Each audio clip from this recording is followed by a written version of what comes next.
They're piling in. Okay, well, wait a minute. Either because it changed or you're retired or both. Not a baker. He's not retired, so. Not retired yet. Ready? Hi, everybody. Thanks for coming out in the rain. We really appreciate it. We really appreciate the turnout. This is our second health seminar, and so we're so glad to see everyone here. I do have a question before you start, because we've actually been trying to work really hard at social media and promoting these events. Can we have a little bit of a show of hands of how you heard about this? Did you hear about it? Well, there's multiple places. Through our social media? Raise your hand. Okay. How about there was a sign in front of the high school? Anybody see the sign? Good. Church bulletin, I'm guessing a lot. Okay, that's just really helpful information because we're working hard to promote whatever the activities are that we do. So thanks so much. So I'm Nancy Redeker. I'm a registered nurse and delighted that we are talking about health in the church. I think that's a really important ministry and an important outreach for us in terms of not only our own church, but also in terms of the community. So we're delighted that you could all come. I do want to say this is the second in our series. We have another event scheduled for September 21st, and that will be presented by Heather Chander, who is the Wellness Director at Elam Park. Her talk will be on secrets to longevity, so we look forward to seeing you there as well. And so it's my pleasure to introduce my friend and colleague, our choir member and church member, Dr. Adam Perrin, who is an associate professor of family medicine at UConn Health School of Medicine. He serves as a clinician, medical educator, and administrator, and splits his time between his graduate medical education site in Hartford at Asylum Hill Family Medicine Center, which is the home of the UConn Family Medicine Residency Program, and his undergraduate medical education site at the School of Medicine in Farmington. Since joining the UConn faculty in 2012, he's enjoyed a wide variety of roles and responsibilities when not teaching or seeing patients. These range from co-director of student affairs to the director of student wellness. His passions lie in the teaching of medical humanities and the delivery of comprehensive primary care to underserved populations. His favorite courses to teach include real-world narrative medicine, exploring narratives of illness and disability through art and literature, and unceasing wellness through learned resiliency. It was a medical student who alerted Dr. Perrin to the existence of the Connecticut Collaborative to End Loneliness, for which he's grateful, and I think he has some handouts here tonight about that collaborative. He currently serves as co-chair and clinician lead of the CCL Healthcare Providers Work Group, and he lives in Middlefield with his beloved wife, Allison, and their ancient kitty, Midnight. They're expecting their first grandchild in August.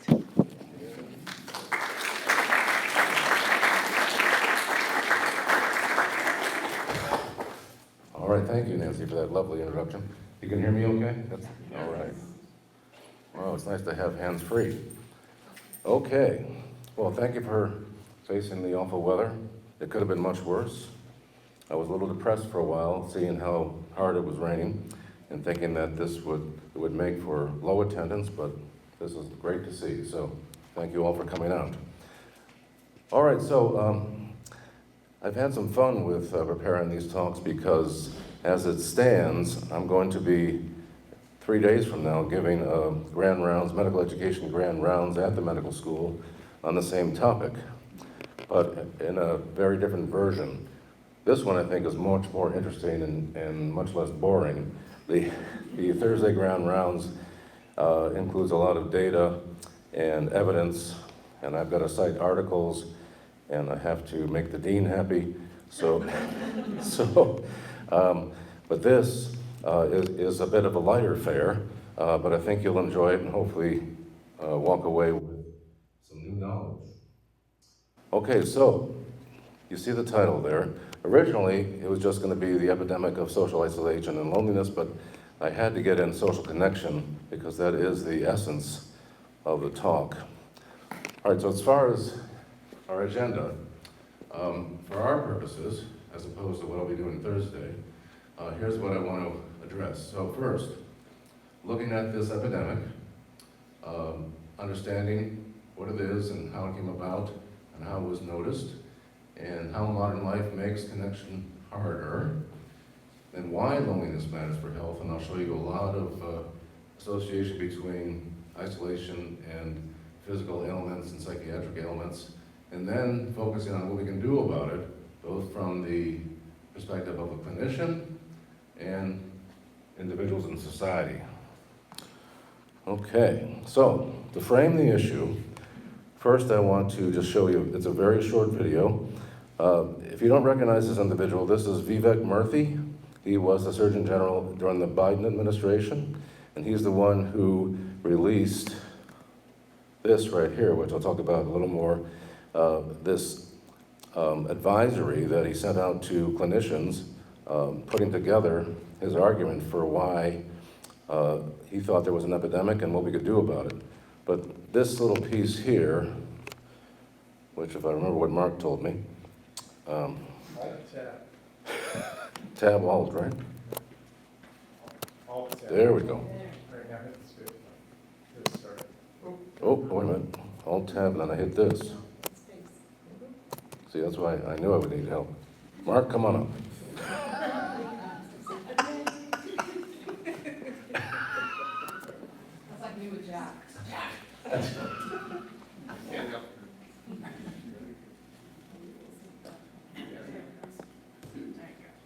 Off, and it's not just the exercise. You're connecting us all, which is something that I was kind of missing. More and more people are missing that connection and are feeling lonely. The pandemic poured fuel on a fire that was already burning. Dr. Vivek Murthy, the U.S. Surgeon General, says loneliness is an epidemic, the focus of an 80-page advisory he is releasing today. We're used to thinking about smoking and obesity as clear public health concerns. So you're saying loneliness is comparable to smoking in terms of the detriment to your health? Yeah, in terms of the risk that it poses for premature death, yes. Half of U.S. adults experience measurable loneliness, and it's greater among young adults. When you struggle with loneliness, when you're socially disconnected, it increases your risk of depression and anxiety and suicide, but it also increases your risk of physical illness as well. Loneliness increases the risk for heart disease, stroke, and among older adults, dementia. The cure, Dr. Murthy says, is not only personal change, but societal change as well. What we need to do is actually rebuild social infrastructure in our country. You're talking about changing the social fabric. That's been decades in the making. It's been decades in the making, but it's also something that I'm confident that we can address if we put our mind to it and if we act together. Among his recommendations, a focus on community organizations, mobilizing the health sector to raise awareness, and reconsidering how we use technology. In-person matters. Connecting online has its place, has its value, but it's not a substitute for in-person connection. We really do need both. Cultivating and supporting time together, face-to-face, because our health depends on it. Stephanie Gosk, NBC News. Thanks for watching our YouTube channel. Follow today's top stories and breaking. Fantastic. Oh, thank you, Mark. What would we do without you? Okay.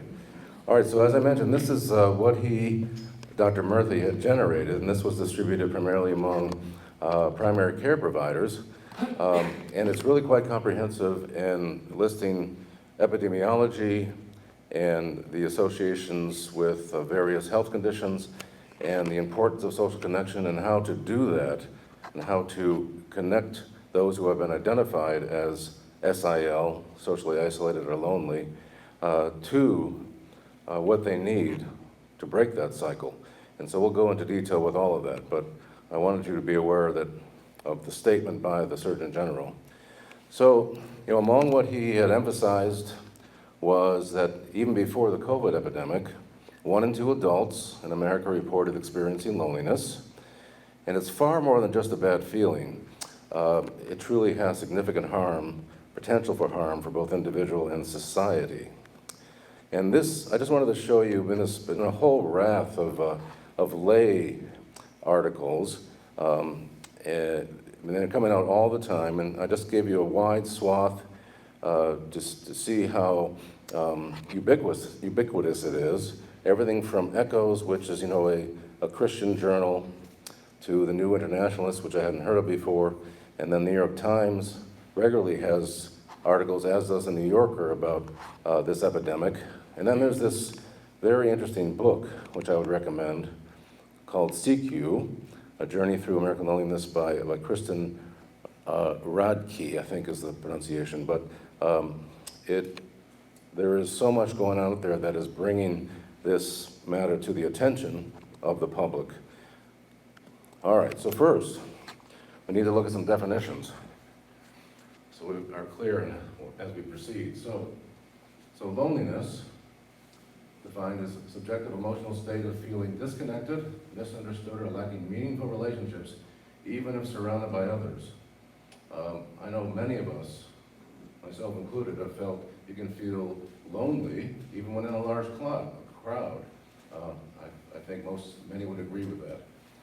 Social isolation, and then to add further definition, so loneliness, we're seeing this primarily among the youth. We're going to touch more on that.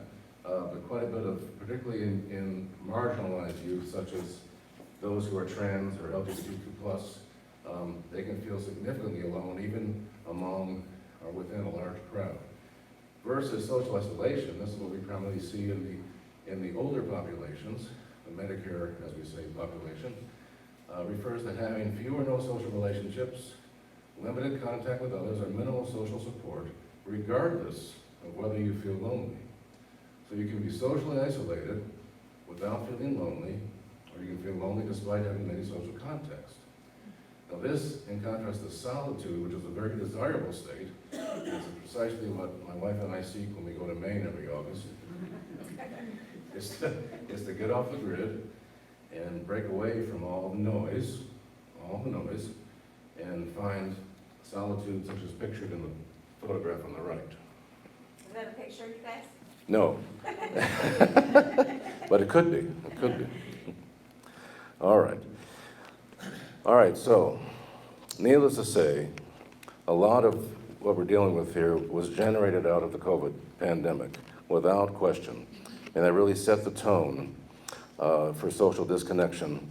And we all have our own stories to tell. I can tell you from a medical educator standpoint that it just changed the curriculum so drastically.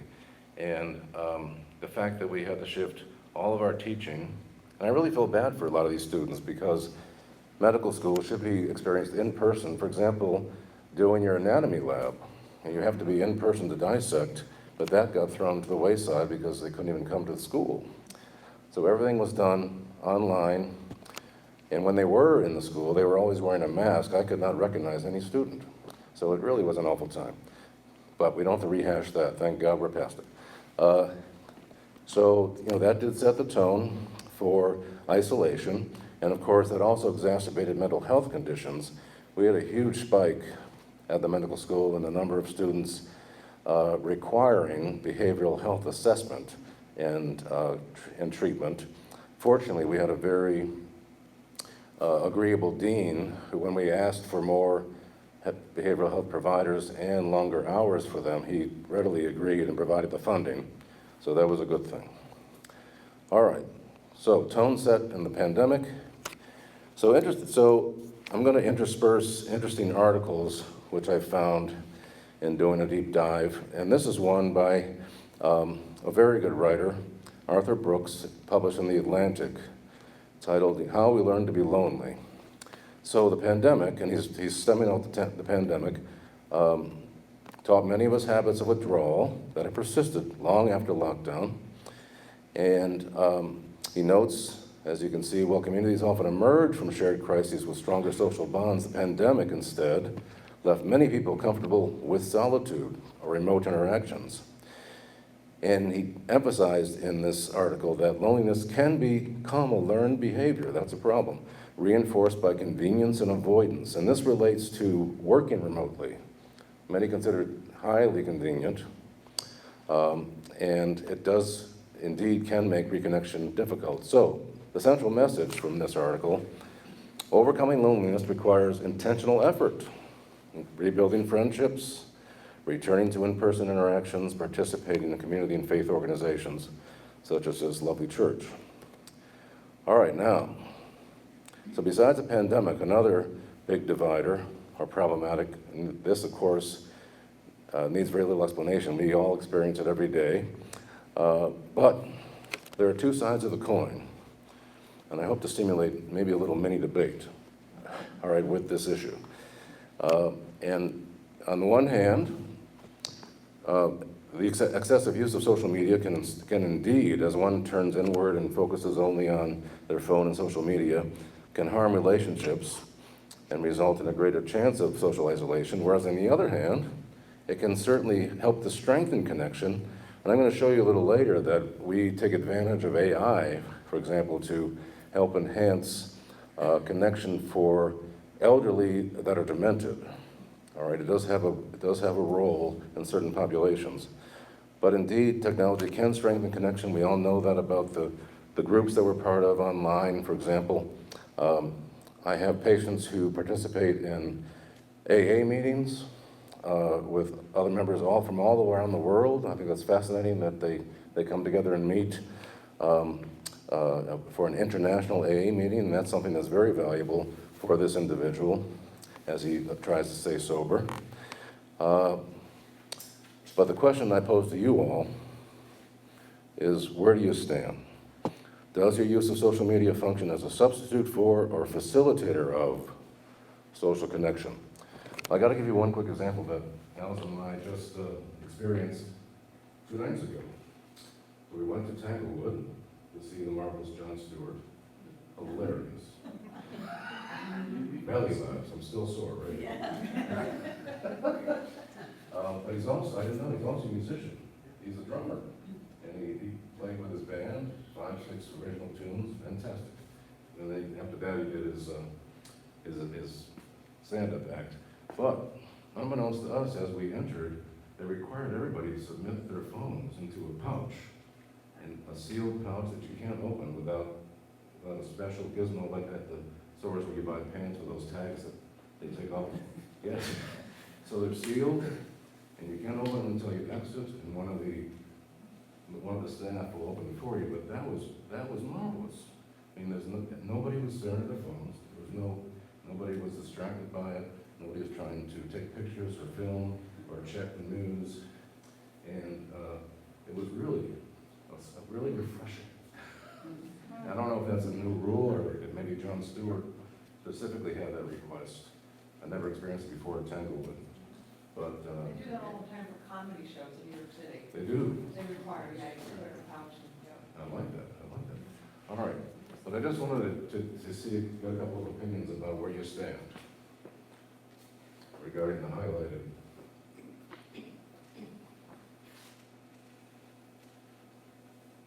I think it hinders social interaction, especially with strangers. So one example is I had a meeting with a professor at Wesleyan University, and I wasn't sure which building to go to. I'm not familiar with the campus well enough. And I could not get the attention of any students. There were students walking by me, but they were all looking at their phone as they were walking and not paying any attention to me. So that was challenging. And when you're in the company of strangers anywhere, they're usually on their phone, whereas in the past, people would start conversations with people that they didn't know and have some kind of social interaction. Thank you, dear. Great example. Others? I was just gonna say, I don't know if it's avoiding social interaction, but my parents are like in Boston, and I know when my dad has to drive from the suburbs into Boston, like for a dental appointment, like a lot of kids, tons of college kids from multiple colleges, all just looking down at their phones, and it's like, it's a wonder that more kids aren't just getting hit by cars, you know? It's like, and God forbid you want to ask one of them for directions or something. They're in their own little world. Indeed, indeed. Has anybody seen it used advantageously as it relates to our topic? Sure, a lot of families that are at great distances from one another, where there's grandchildren and grandparents, they can do video calls and actually experience their grandchildren without being in the same room with them. Important means of connection, absolutely. And I had a friend who was homebound, a friend who was homebound, and she formed a beautiful online community with people who shared a certain hobby, that they truly, she felt like she did have these friendships, so that was a very positive thing for her. Thank you. Very positive. Robin? I think, well, I don't know, for high school students that I would keep in touch with, I love being able to see what they're doing, and for students that I taught 30 years ago that are now married and are having kids, that to me is a joy. So it's not a substitute, for me it's an additional kind of thing, and I agree, we can be in touch with people across the world now where we couldn't, and we can relay messages, or someone's sick, there's a catastrophic illness in the family, and they'll do a GoFundMe. Those are all ways that we would never know in our smaller community, but in a greater community. So I think it just depends on what you're looking for. So if you have a lot of socialization, which I do, I'm very outgoing and extroverted. That's not. I think that's so for me, it doesn't substitute. It's sort of it just adds to my. Right, it's not in person, but it is the next best thing, indeed. Yes, So I think it Nancy? also depends on the quality of the interaction. There's a lot of data, information about adolescents and emerging adults, and the negative social comparisons and body image questions and things like that. It can be very deleterious. So Mhm. I don't think it's the device itself. I think it's the nature of the communication that we Mhm. need to think about. That's an important distinction, absolutely, thank you. Jane? I have a granddaughter living in London, and we FaceTime. So, not often, but we do, and that's really nice. And then my two sons-in-law and my daughters, one of my sons-in-laws is very tech savvy, and he's created small groups of us, the five of us actually, the two couples and me. And mostly it's political mockery, but it's not usually ugly, but it's nice. We have a group, and that way you can spread whatever you want to amongst them, and we just do that. Very nice. Okay, one more. Katie? Probably from a neurodivergent standpoint, anyone who's like neurodivergent, wherever you stand on that type of spectrum, especially if you're nonverbal, it helps to communicate more through social media, because you can communicate that way, because there's some autistic folks out there who can't, they say they can't speak, but they don't verbalize, or they can't communicate through voice. They find their way through messaging or through posts like that. Fantastic. That's a lovely array of comments. I appreciate that. All right, so for the sake of time, let's roll on. So another article, which I'll quickly summarize for you, this was in the Washington Post. They left social media for good. Are they happier? So this writer, this journalist, Tatum Hunter, actually did an experiment where she had volunteers go without their phone and social media. And there was a control group, and there was those folks who had it removed, and then she re-interviewed them all and came up with various conclusions, and such as those who quit described reclaiming time for in-person relationships and reflection, although they also face challenges such as missing events and losing convenient ways to stay in touch. I don't know about you, but everything, my life is on my phone, my calendar, and literally, without it, all right. And several individuals interviewed found that stepping away from online platforms prompted them, of course, this is ideally what you want to see, invest more deeply in face-to-face relationships, suggesting that reduced digital engagement may help create space for the kinds of meaningful interactions that protect against loneliness. Okay. All right, so let's talk about the risk factors. And again, this comes from literature studies, so it is based on evidence. So the highest prevalence, and some of these should come as no surprise as to what would be isolating. So, poor physical or mental health, hence, limited mobility, et cetera, being a single parent, having a significant disability. I alluded earlier to the LGBTQ plus individuals, particularly adolescents, young adults, financial insecurity, rural residents who are real outliers if you live alone, and also victims of domestic violence.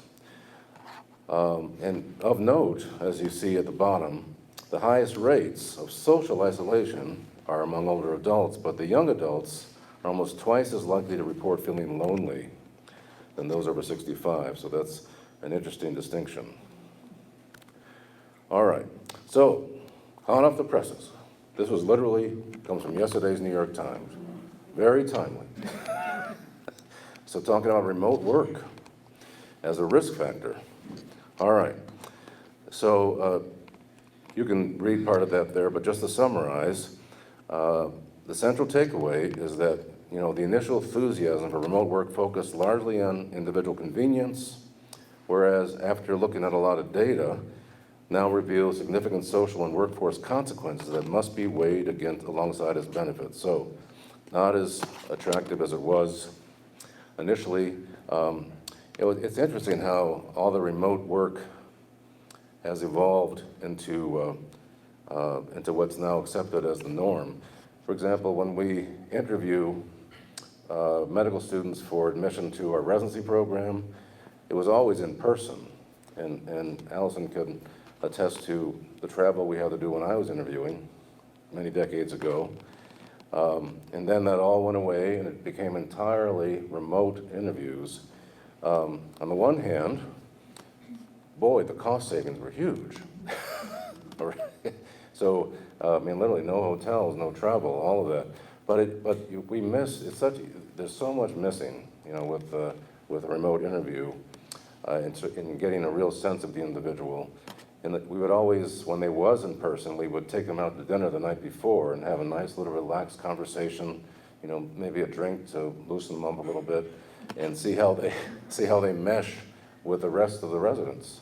It was very telling, but all that's gone now with the remote interviews, so it's a significant challenge. Pros and cons. All right, so, but interesting take on remote work. And that sort of leads into talking about, and I want to assure you that I took this stock photo from the internet. The woman is not on the toilet, I promise.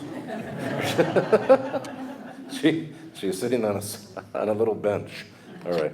I realized later that, oh my God, there's a toilet paper next to her. Oh, I should have gotten that out of the, okay. All right. But anyway, important to focus on these inflection points, and I think one that is huge is retirement. And we're going to, next slide, we'll focus on that a bit, but you can see where the risk comes with any of these things occurring: retirement, or becoming widowed, or experience a significant health decline, or moving to a new city away from your social supports, or becoming a full-time caregiver for an ill family member that is all-consuming. That's very isolating. And I deal with a lot of folks who are in that position, who are suffering from caregiver burnout, who have exacerbations of depression, and it can be very challenging as well as very isolating. All right, so I think this is an interesting discussion about retirement. So retirement, in most people's eyes, you look forward to this time of freedom, but it is not the same by any means for everybody. Think about the fact that for many of us, many of those who are retired, work is your primary source of social connection outside the family. I know I really look forward to going to work because my work family is family. They've all been there as long as I have. We interact like family, and I definitely, we boost each other, support each other. It's a great source of joy in many respects. So think of what you're sacrificing when you do retire. For those who do count on that, their work family as their key social connection. And it can also serve work as your source of identity and where you find meaning, purpose, and a sense of mattering. So you take that away, that can be a significant problem. And I think it was Allison who gave me this phrase. But anyway, I love past. I think it's fantastic. And I tell all my patients who are considering retirement, you really have to think about it as retiring to something, not from. You have to have a plan. You don't want to go from a wonderful work life that was very supportive to being idle and having nothing to do. All right, so you literally have to think about it and make sure it's the right choice. And we're going to come to our wonderful Bob Giddings here. I'm going to bring him up later as a prime example of how to make the most of one's retirement. So Bob has done it the right way, and my mother too, which I'll talk about as well. So it is a significant risk factor for pushing individuals into social isolation. Okay, so we're not going to spend a lot of time on the health risks. Just know, and this is all identified in the Surgeon General's statement, which I showed you earlier, but there are many, many bona fide health risks that have been established. And this first statement is really quite striking. Mortality impact of being socially disconnected is similar to that caused by smoking up to 15 cigarettes a day. Can you imagine? And even greater than that associated with obesity and physical activity. So, significant risks. So we're going to roll through these, and not spend a ton of time. So, and there's going to be several health outcomes that I'll show you. So first, mortality. Okay, and this is a study that's really quite recent, just from February of this year. Predictive role of loneliness on the 10-year all-cause mortality. It showed that loneliness is a significant predictor of mortality among middle-aged and older adults with chronic medical conditions, especially among women with heart conditions, suggesting potential sex-specific vulnerabilities. So there's one. Cardiovascular disease. Higher loneliness associated with increased hospitalizations, ED visits, and readmissions. On the flip side, having social support can offer protection, like in the case of hypertension, greater social connection associated with lower risk of developing high blood pressure, better long-term control. So they demonstrated both in various studies. Diabetes, strong social support. This is where being part of a group can be hugely beneficial. We used to offer group visits at Asylum Hill. I don't know why we don't anymore, but hopefully we'll get back to it. Something about manpower.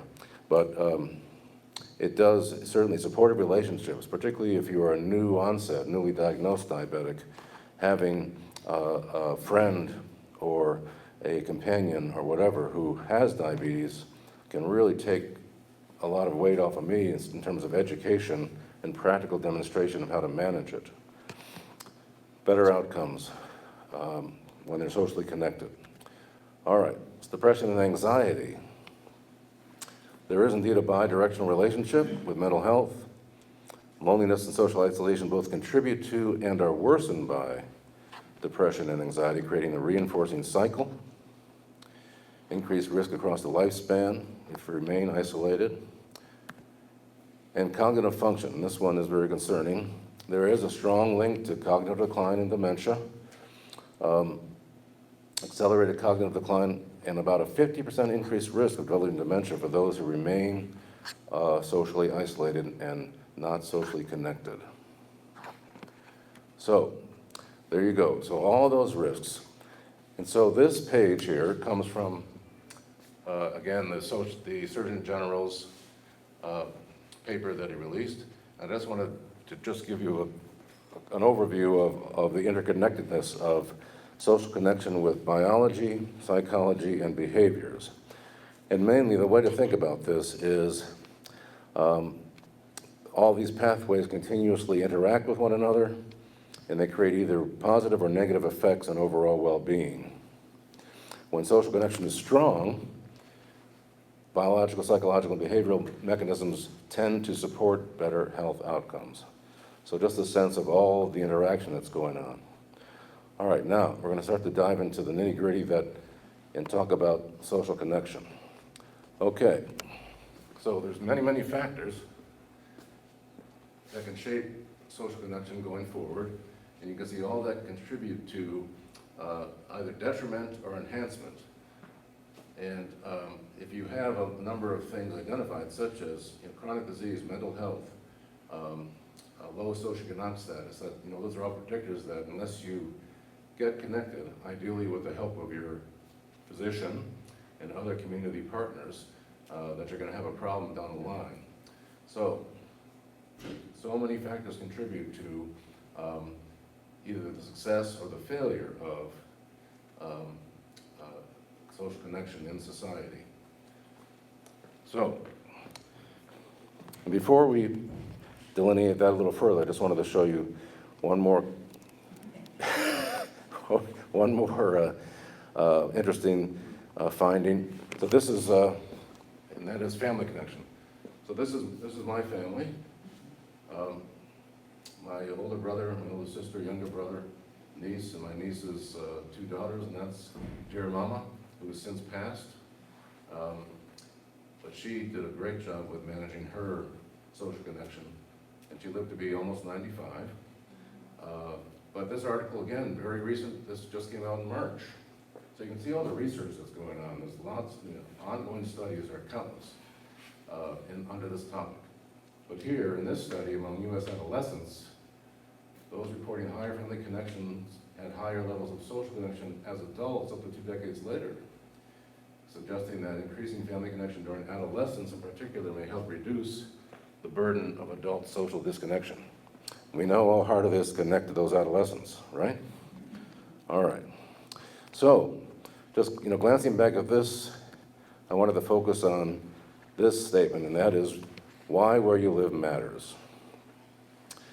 So indeed, where you live and the layout, the architecture, the landscape, the nature of the downtown area. I mean, so many factors, the physical design, in other words, impact the potential to connect. So the walkability, the green spaces, the shared gathering places, local culture, they all influence how easily people form and maintain social connections. Likewise with built environments that can promote connection and health, cafes, community centers, and community expectations, such as doing the neighborly thing. Ideally, you live in a neighborhood like that, which helps to foster ongoing relationships. So, where you live indeed does matter. All right, so when it comes to social connection, and we're going to delineate this a little bit further now, know that it is a fundamental human need, as essential to survival as food, water, and shelter. Throughout history, our ability to rely on one another has been crucial to survival. So, it's been demonstrated that there is a virtuous cycle between social connection and volunteerism or service. Those more connected to their communities, more likely to engage in service. Absolutely. Okay. So, just quickly with this. So this is essentially the ask as it comes to primary care physicians and other city planners, etc. So my focus for my purpose of this talk is not all of these, but essentially 3, 5, and 6. So part of the job with this topic is to train healthcare providers to be aware of what the problem is, and to make sure that we screen patients for this issue, our presence of loneliness and social isolation, and to do something about it. So part of my role is to train my learners and also make sure I'm doing it myself, particularly with my older patients, and I'll show you how we do that. And then deepening our knowledge, and then ideally making it real by building a culture of connection, which isn't always so easy, but I'll show you how we've made some headway. All right, so the big part of the central key of this talk is this organization right here. And that's what this handout is over here. It deals with this group, which is how I became involved in this very topic, is by learning about For All Ages, which is a nonprofit, of which the Connecticut Collaborative to End Loneliness is a part of. Deb Bivens, who founded For All Ages, has become a friend and a colleague, and she is certainly all in and very active in trying to seek legislation to get things done. But let me show you, I don't know if I got, there we go. I don't see a little arrow. But you know, oh, hold on, there it is, okay. Mark, will this pop up? It's up on the screen. Oh, is it? Okay. Okay, all right. Anyway, I won't take a lot of time doing this, but I encourage you, and there's a resource page at the end that you guys can perhaps take a picture of, or I can even make copies and hand that out, but it's all in that handout as well. But this is a really excellent organization that's doing major work in ending loneliness and taking real action on it. Okay, here we go. And the various strategies, as I alluded to just a second ago, is to mobilize healthcare providers, and I became part of the work group. And just the fact that I'm doing this talk and another one on Thursday, and also to my learners residency program, all with the ideal that we are going to spread the word and start creating greater community connections for the benefit of our patients who are identified as lonely and isolated. So I just want to tell you a second about this UConnect project. That's a project that stemmed out of this organization that is student-driven.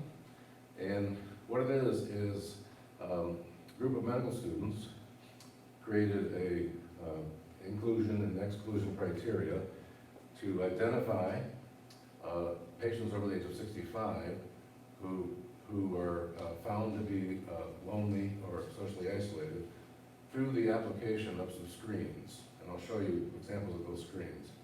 And if they are so identified, then we ask if they'd be willing to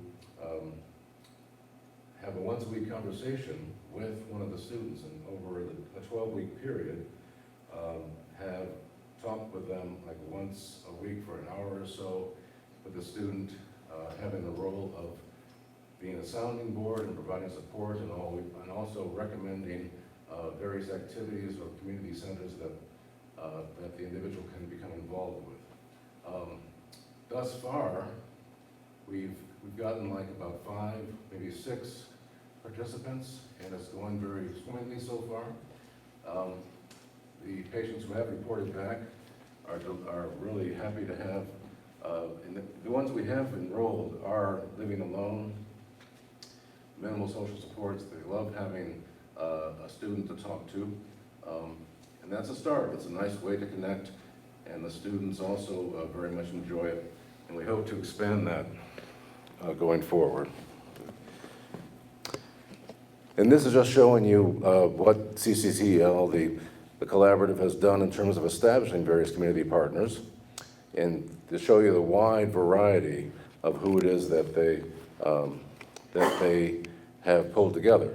Everything from Comega, which is a men's group, to uniting a group that unites the urban and suburban youth, a yoga class, a community for adults with disabilities, and a organization that connects neurodiverse individuals through music.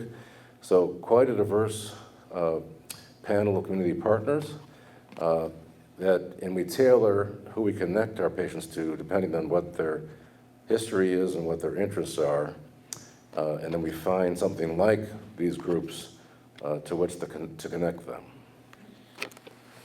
All right, so one of the key things that I impart upon my learners is that like other social determinants, all right, in which of course they also learn everything from food insecurity to lack of transportation to financial insecurity to lack of social support, we want to make sure that we screen them for loneliness as well, and knowing that it is a modifiable risk factor. It's not only an important social determinant, but it's crucial as far as something not to miss. So, what is the role of the provider, such as myself? So this is essentially what we're starting to do. So, knowing what we know about SIL that I've presented so far, when I see typically a Medicare patient for a Medicare annual wellness visit, we screen them, and there are any number of screens out there. I'm going to show you a couple of them, anywhere from just a single question screen to a 5-question screen, but something needs to be applied that's objective, and looking for a positive or negative answer. Then we also assess for conditions that may be contributing to SIL. Big ones are loss of special senses. So vision loss and hearing loss are huge. They are especially isolating, as you can imagine. Untreated depression, limited mobility, they all contribute. And then it becomes my role to write the social prescription. And I'm going to show you more about that in a second. And also what we're trying to develop as well as a directory for a ready list of community partners that we can have at our fingertip when it comes to writing the social prescription, so we know where to connect the patient. So a work in progress, you might say. So here's one example of simple screening question. So just simply, how often do you feel lonely or isolated from those around you? Better yet is, and this is the one we use in the UConnect program that I showed you that the students are running, this 3-question screen, which is, how often do you feel you lack companionship? How often do you feel left out? How often do you feel isolated from others? And you score it accordingly. And this one's even more specific, and I think I like this one the best. What is your marital status? In a typical week, how many times do you talk on the telephone with family, friends, and neighbors? How often do you get together with friends, relatives? How often do you attend church or religious services? And do you belong to any clubs or organizations? So that gives us more specific details about where we might fill the gaps. Okay. All right, then the social prescribing. So this is something that, again, is in development. A lot of it has to do with what you identify as available, keeping in mind that, particularly in my practice, where we deal with a very poor population, there's not a lot of finances that we can work with. So we have to try to find those community partners that are minimal cost, which is not always so easy, but they're out there. So after interviewing them and doing those screens, and on the flip side, I have this building knowledge of what the local community programs are and what the resources are, and then I will, in the end, actually write a social prescription. And I'll show you an example of that. But here is a more detailed description of what is social prescribing. So it really helps them, as it mentions here, give a structured pathway for us as providers to address this social determinant, and ideally bridges the gap between clinical and social care. And we're going to work towards, you can see where it says there's a link worker. We don't have that yet, but there is an organization, which I'm going to show you, which unfortunately has a price tag attached to it called Social RX. Who does just this. They actually do, once you identify what you want to get, where and what you want to connect the patient to, you consult them and they take it from there. But there is a fee involved. So we're trying to figure out how to do that without having to pay any fees. But here is this organization called Social RX. Would that be covered by insurance if you're prescribing it? TBD. Yeah, so that's one of the things. So we're actually in talks with these individuals, these people now. It's a national organization, but they have partnered with the state of Connecticut to launch a statewide initiative that primarily focuses on the arts and cultural experiences, which is great. But they hope to build a network of organizations and make us aware of who they partnered with, and then we can ideally connect patients accordingly through this organization. All right, so that's the down low. In fact, let me show you, I couldn't make a slide of this, but for Hartford, I put together a number of things that we can easily connect our identified patients to: senior centers, arts and creative aging programs, libraries, which is considered the underused third place. Libraries, of course, are a low barrier entry into the community that doesn't cost anything, so that's a popular option. Volunteer opportunities, faith-based organizations.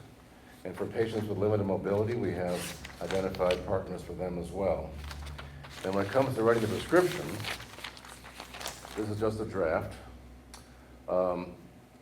First, we screen them, and if they're positive, then we strive to find out what their special interests are, which allows us to tailor our social prescription accordingly. So, are they interested in veterans programs, faith-based programs, arts and culture, lifelong learning, nature and gardening?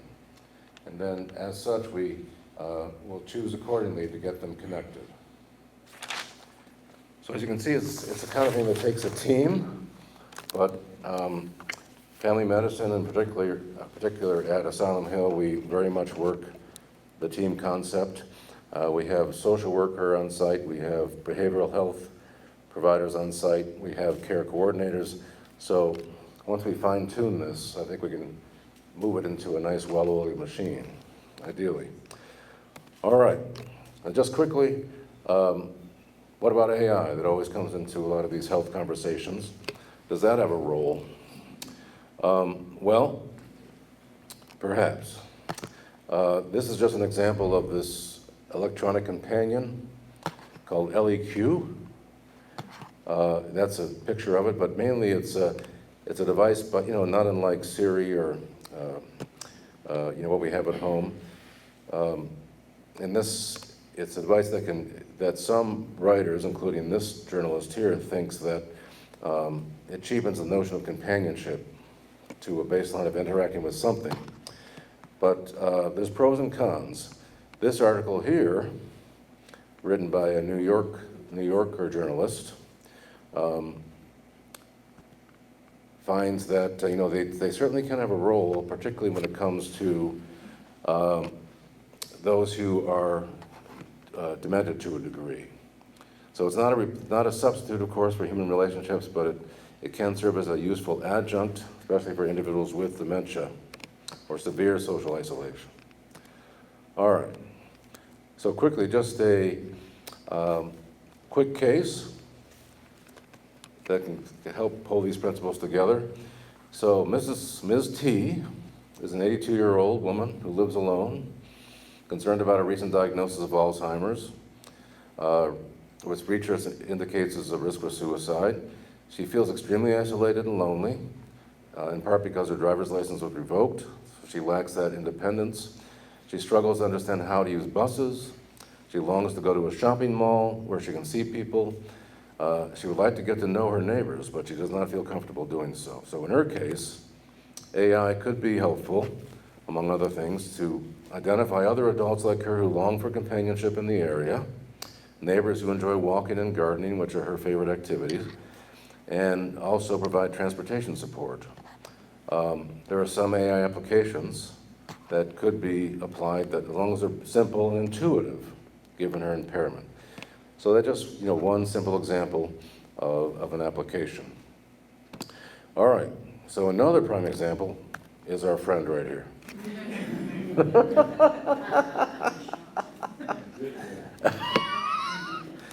So Bob, I think, he's a wonderful example of how best to make use of one's retirement. In a lot of, he's not the only, of course, but I think he is an excellent model in terms of how he uses his time beyond his work life. He was sadly widowed and lived alone, but he applied himself accordingly and is so very involved here. But there's also a lot of other things that he does. all of which, gets them out of the house, gets them socially connected, and also gives them a significant sense of meaning and purpose and mattering, which is really all that what we're striving for. So I'm going to have Bob describe in more detail what it is he does. Thank you, Doc.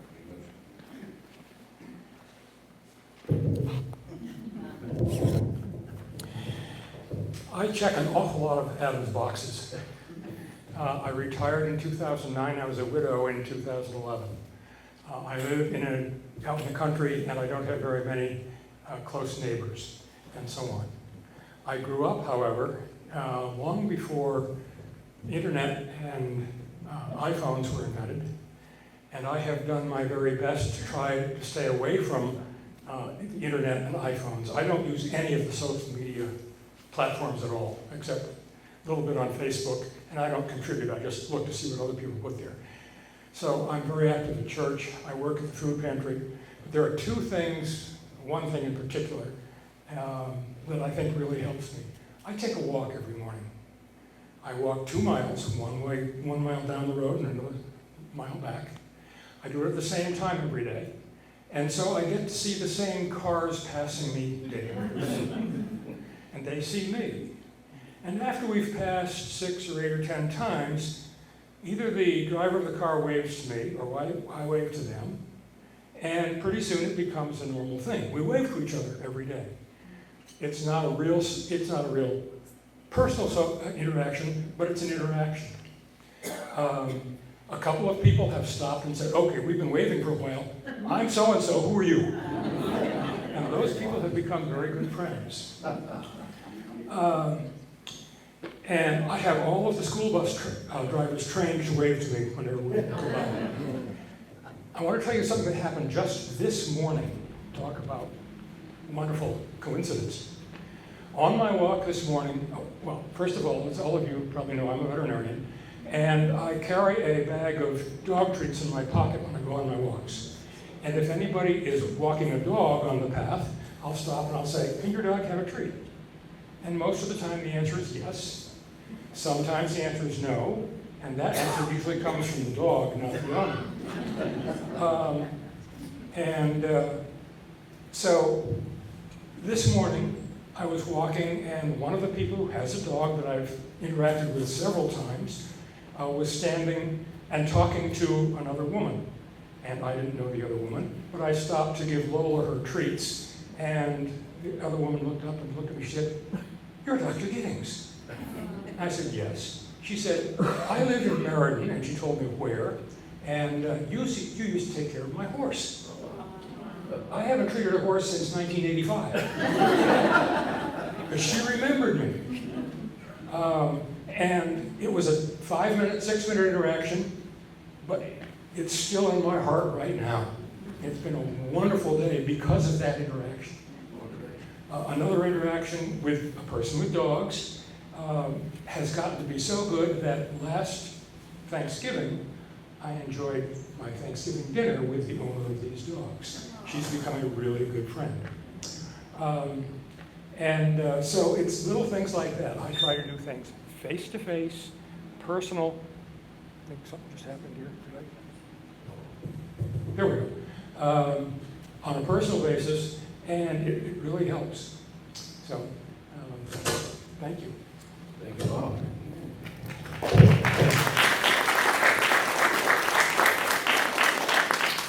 All right, just about to the end. So another article, just to mention why social circles shrink and how to build them back up. And just the key takeaway from this article was that meaningful friendships do not emerge automatically in adulthood. They require deliberate investment, vulnerability, repeated social contact, but they remain one of the most important contributors to lifelong health and well-being. And that's another advantage, I think some would agree, to like Facebook and social media is allowing you to reconnect. Sometimes you don't want to. You're happy to never see certain people again. But it has allowed, reinvigoration of many wonderful friendships. So again, there's that pro and con, that push and pull of the device. But So it's overall, it's a social determinant, SIL, that does require some effort, but well worth it once you establish meaningful connections. And of course, there's our church community. Right here, where we are, is such a nice, really outstanding example of a highly effective facilitator of social connection. Endless provision of opportunities to serve and to be served, all serving to enhance one's sense of meaning, purpose, and mattering.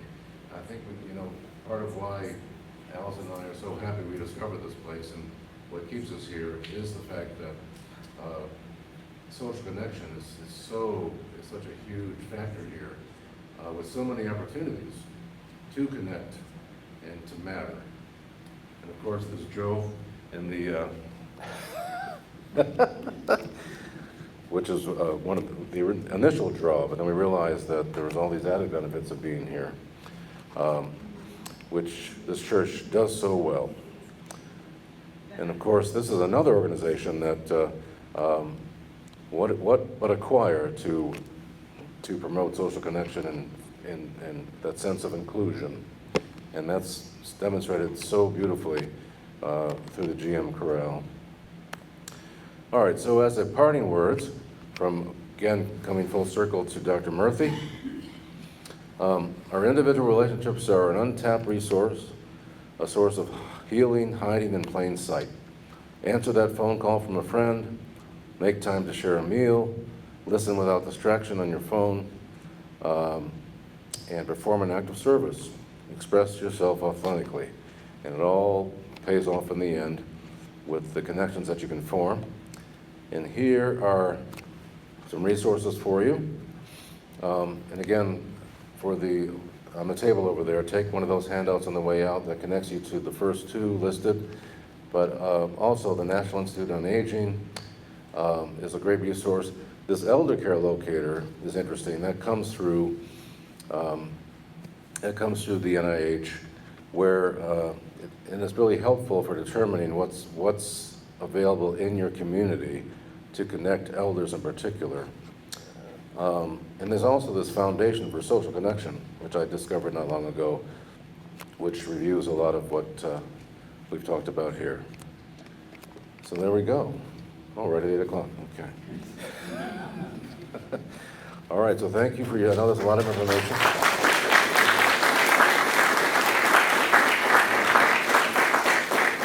It's Q&A time. So I have a question for you. So you emphasized numerous times in the beginning of your talk that there's been a lot of studies, even New York Times. Yes. Have these, my impression would be that these studies have been ongoing for the past 50 years or more. Is there something that makes it more prevalent today, that the studies have increased, or is there just a need for better awareness? So I'm just curious, because you look post, Vietnam War and depression, and these things have been talked about for a while. Is there a difference between then and now, and why? Well, I think the pandemic and the advent of social media are two big, which is why I focused on those, two big factors that have been so isolating, one more than the other with the pandemic, of course. So, in the fact that we haven't, they came and then they went, pandemic, but we haven't really emerged fully, from the isolation that it caused, in the form of working remotely, for example, is one big example. So yeah, you're right. This is not a new concept per se, but it's just been so greatly exacerbated, particularly with the pandemic and how social media is used. The big concern is not fully re-emerging and reconnecting, and as a result, the risks of isolation and all the health fallout that can create. Are they seeing higher suicide rates happening? Are there those kind of statistics that also play into isolation? Yes, it's a very good question. And I'm thinking if there's a recent, but yes, so that is a factor. And it was really exacerbated during, again, the pandemic, among healthcare providers in particular. But yes, that is a factor. I'm sure there was literature to help bolster that. And thank you so much, that was a great talk.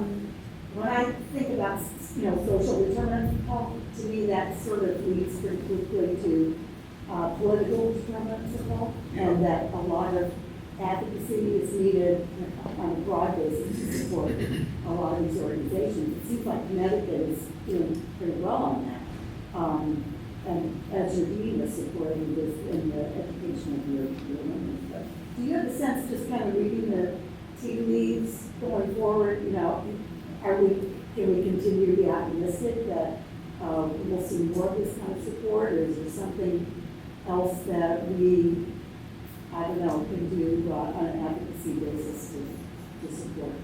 Either Connecticut or nationally, that's a big question, I know. Just wondered what your sense was. No, it's a wonderful question, and with funding cuts such as they are, with Medicaid, which has not been pleasant, that's my patient population. Yeah. It makes it difficult to enact some of these things. I think we will recover from that, though. I hate to say that it's partly political, but it is. And so I think there will be some bounce back in order to help us emerge, with more funding to enact these things. By all means, so we can be hopeful. Yes, we can be hopeful.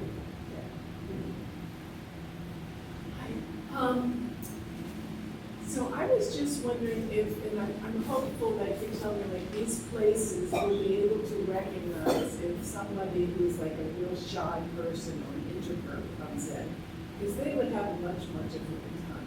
Robin can go anywhere and make 10 friends, but not everyone is like that. And so I think, some basic personalities too. But one thing I'd like to know is that in our church, it's great because people become your members, they're hooked up with a buddy. Yeah. And that, I think, makes a huge difference. So do you think that all these folks are aware of that? Well, that has to be factored in. That's an excellent point. So it's part of my job when I will interview a patient and do the screening and determine what the limitations are, to consider that very seriously, and that will help to inform best choice of where to connect them to. Absolutely. What exactly I can't say, but yeah, that has to be considered. If they are not one to speak up and are more likely to stay quiet. But there are things out there that we can certainly connect them to. The idea is that nobody be left out from these services. Yes, sir. Kind of, I don't think it's a dumb question, but can you carve like new neural pathways in your brain by engaging like more social stuff and teaching yourself like not to be alone? Ooh, good question. Or is that really? Can you repeat the question, please? Can you like carve new neural pathways in your brain by engaging in more like social events, like technically like teach your brain not to be lonely? I think that's an excellent question. What do you think, Dr. Lou? Say yes. Oh, that's right. He's It is your answer. So no, yeah, we certainly can create. It's sort of like Bob did almost, right? Yeah. And with enough stimulation, enough your repetitive behavior, with focus on minimizing loneliness, whatever way, shape, or form, and then yes, new neural pathways. That's something worthy of study. Nancy. So is your social prescription unique to what you've all developed at your School of Medicine, or is that something that we should be disseminating more widely to our nursing schools and other medical schools, et cetera? Oh, the latter, for sure. So come on down. Yeah, we'll invite you there. But I do think that it's something where, we've talked in nursing a long time about the importance of, social connection, but I don't know that we've had anything as formal as that. So the idea of being able to prepare our entry-level nurses as well as our nurse practitioners seems like really important, as well as our social workers who probably already know it, but maybe don't have it. Yes, and more hands the better, of course, because people all have input as to what partners they would want to include, community partners they want to include in the social description. So I think in the end we can compile a wonderful database that will be readily accessed. Can some of those be less formal though? I mean, could it just be people in your neighborhood? Oh, yeah. Family, friends, it doesn't have to be an organization, right? No, absolutely right. Yes. I had the trifecta of the, retired, got widowed, moved, all of that, left after 28 years in Long Island, originally from Connecticut. But I find breaking in at 70 is different than what it was at 2021. And I have a little bit of family close by, but everybody is so busy, and being the mom, I hate to bother them, So it's hard to break out of that lonely part if you don't have people checking up. And my high school friends, like, they're different than I was. I have a few recent colleagues from the 70s and early 80s, that kind of thing. Some old neighborhood friends that I have. But it's just so different. It doesn't feel like home anywhere. That's quite lonely. Yes. But you're happy you have this church. I was just gonna say the same thing. So I'm working on it, I'm working on it, but if anybody has any individual suggestions, I'm really busy. It seems like for a lot of it is consumed with either things in the house that is needed me, or fixing problems I have in the house, or babysitting grandkids, that kind of thing. It's not, I don't know, I feel like I'm the one reaching out, Mary, let's have lunch. My granddaughter, Lucy, can I take you to lunch at a party? So but it's like nobody.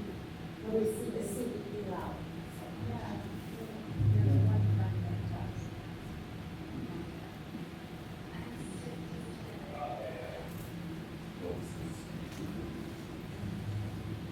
Anyone else?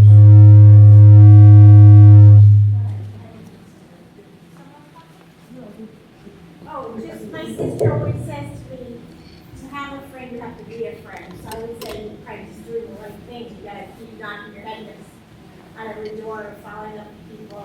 Oh yeah, how did you met doctor appointment, and calling them, asking them out to lunch, and then well, we hope this will become reciprocal, hopefully. Because I need help doing it myself. So Adam, in your practice, I'm thinking now more of high school, middle school age kids who maybe are being bullied or treated, when they're at school. They may not open up as readily to their parents, but, have those symptoms of loneliness. How do you try to uncover that or treat that? What types of pathways are there to help youth who have become isolated and lonely for a lot of reasons? Yeah, that's a great question. It's particularly those youth, as I mentioned, who are LGBTQ plus trans. They can be really isolated. And so what we do is when we have an adolescent come in for a visit, we make sure that we have time and we assure them that everything is strictly confidential and nothing that they share with us will be relayed to the parent unless it's something that, where they admit that they're potentially Safety. Yes, it's all about safety, harming themselves. So we have the parent leave the room, and we have I try to be very frank in saying, this is your opportunity to let me know what's truly on your mind, what worries you, and ideally they'll become vulnerable and admit those things that then informs me as to what their needs are.